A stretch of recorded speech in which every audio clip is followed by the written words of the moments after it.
Maqaba kanilma kanafura qulqullu waaqayyo tokkoon ni amanna amin. Sooma walaloo sooma afuuraa.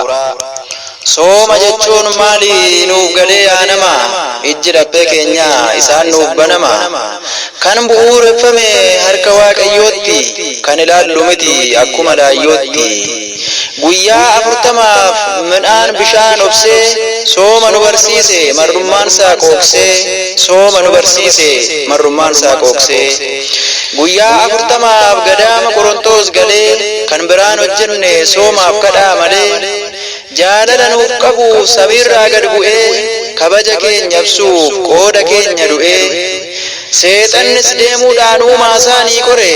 dhagaa guddaa baatee gara isaatti gore yoo dhuguma waaqa taate dhagaa daabboo taasisi akkan si amanuuf buddeenna nyaachisi seexan namaan sunis jechuun gaaffii gaafate uumaa kabajamaa fuula isaa dhaabate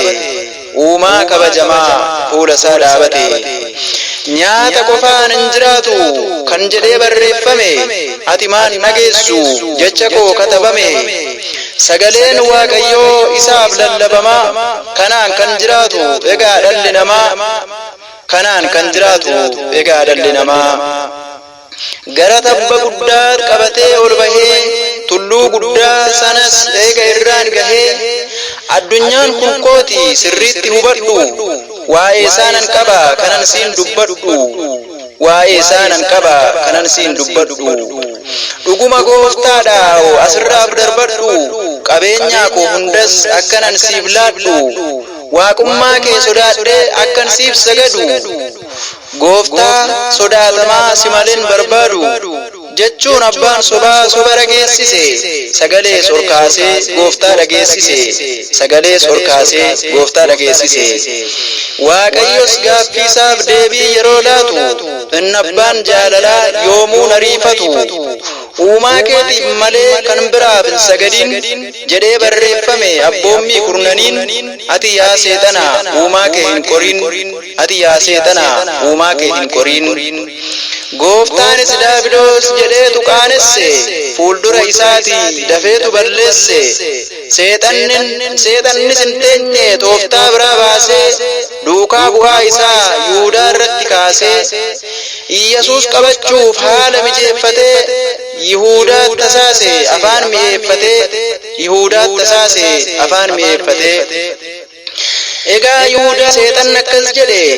Iyyesuus naaf laannan ani siifan kenna maallaqan gafedhe innis tole jedhee amanee fudhate dhugaatti fakkaate jechinne dubbate dhugaatti fakkaate jechinne dubbate